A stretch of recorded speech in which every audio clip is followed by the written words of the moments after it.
Ben Bywater formally announced that his collegiate playing days are done. Disappointing news. Speaking on a personal note, I've gotten to know Ben fairly well because he made weekly appearances during the last 2 football seasons with DJ and PK on the KSL Sports Zone, the station I work for in my day job. And Ben is just an incredible human being, point blank, end of story. In addition to that, he's an incredible football player. He was the 7th, the 7th highest in terms of active tackles in his career with 240 plus entering the season. But that shoulder injury he suffered against Kansas last year, I was there in Lawrence when he went off the field and didn't look good then. And according to him, it's frankly not gotten much better since that time. He has seen multiple specialists. He said he went to the Mayo Clinic out there in Minnesota, I believe. It's a famed medical clinic, as many of you might know.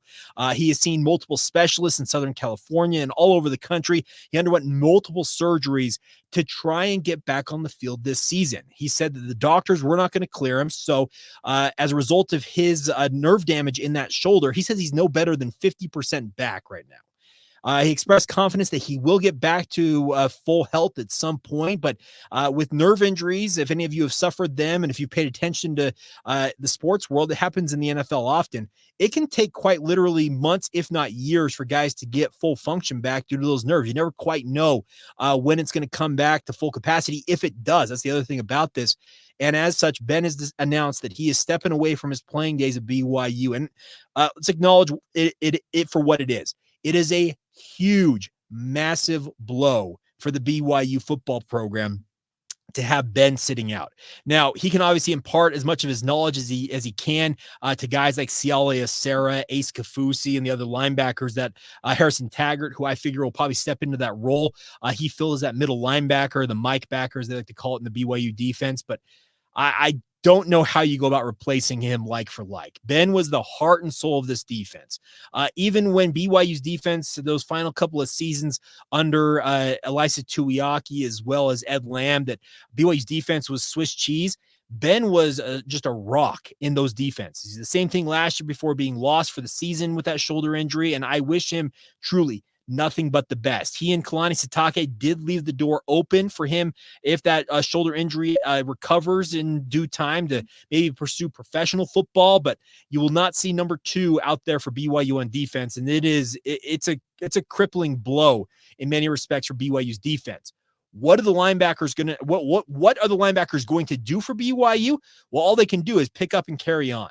It was good to see Siale Esera out there practicing on day 1 for BYU. Remember, he had a season-ending foot injury late last season, and the question mark was coming into training camp, would he be ready to go? It was good to see him out there on day 1. Harrison Taggart looks like he's bulked up quite a bit. He talked with a number of reporters during media availability. I also think that Ace Kaufusi is a guy that we're not talking enough about. He has really come on strong. He's got the length, the size, and athleticism to really be an impact player if he gets the requisite time at linebacker.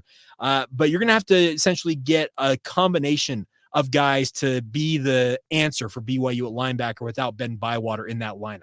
The good news is Jack Kelly has come in, and from day 1 observation, he looks the part. He's athletic. He's fluid. He's got a great change of pace ability, obviously able to go sideline to sideline. And so long as that continues to translate over to the Power 4 level here in the Big 12 for BYU, Jack Kelly is going to be a key cog for this defense. Isaiah Glasker was also out there. The starting unit for linebackers, from my observation, appeared to be Jack Kelly. It was a combination of Siale Esera and or Ace Kaufusi, and then you also had Isaiah Glasker. And Glasker was a standout in training camp a year ago before suffering a season-ending injury of his own. So with, knock on wood, health pending for BYU, because you already have one linebacker done, and it's Ben Bywater.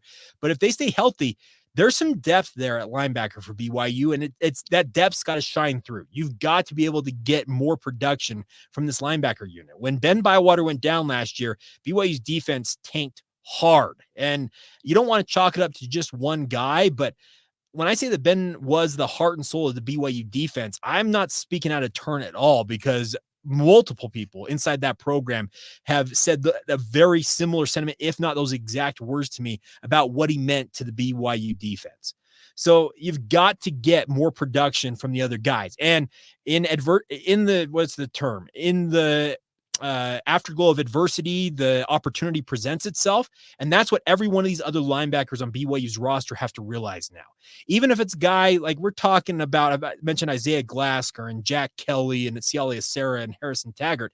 But even if you're Micah Kaufusi, if you're Miles Hall, who is really bulked up and looks very much the part of a college linebacker, every one of those guys has to be sitting there thinking now, this is my time to step into the fray.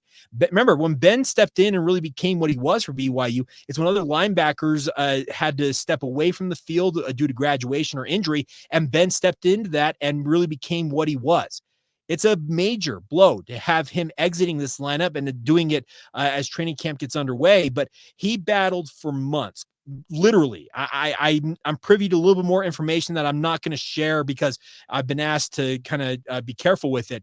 But I know that Ben has worked night and day to get himself back to playing football, but it just never was able to get to where he needed it to be. And the doctors at BYU have essentially told him that they would not clear him to play. And it sucks. It really does suck to see a guy like that have the sport he loves taken away from him in the circumstance.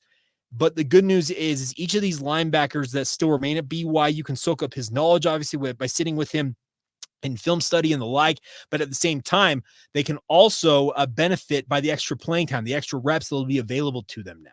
You got to have Siale Esera step to the forefront. This is a young man from Timpview High School that the second he stepped on campus at BYU, he very much looked the part. There was some news yesterday that Sefo Akila, as well as his former teammate, the name is escaping me. I've got to pull it up here. I apologize. Sefo Akila, as well as Naki Tuakoi, those two were not on the roster at the start of training camp yesterday. And Kalani Sitake said there's a chance they may still be able to enroll in time for this upcoming season.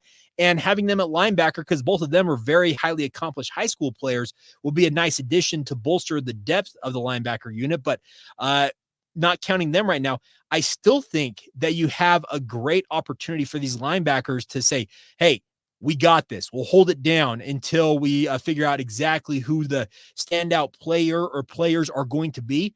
The depth is going to be the most critical part of this for the Cougars. And once again, knocking on wood that they do have that health this year, because they took a bunch of hits at the linebacker position injury-wise a season ago, and it really affected the overall output of this defense. If they can stay healthy, I'm hopeful, fingers crossed, that the sum total of the parts of this linebacking core can become more than what Ben Bywater and friends were for BYU, because that was pretty dang good. Ben doing what he did, when you rack up 250 total tackles in essentially 2.5 seasons, you're doing something pretty special. But the chance now, or it's not a chance, the opportunity now exists for BYU's other linebackers to say, okay, Ben, you put on for us for years now. Now we're going to put on for you, and we're going to go out there and get after it. And I hope that they do, because if they can live up to what they're expected to be and what they have to be for BYU to have success this year, it'd be a positive step as Jay Hill continues to retool this defense. So, disappointing news for Ben Bywater, and I wish him truly nothing but the best. I'm going to work some strings. Like I say, he's become a pretty good friend. I'm going to see if I can get him on the podcast to talk about this. We'll get his thoughts on the linebacking core, because he's in that meeting room. So we'll see what we can do. We'll see if we can work it to get him on the show, and I think I might be able to persuade him. I just don't quote me on that. We'll see what we can do.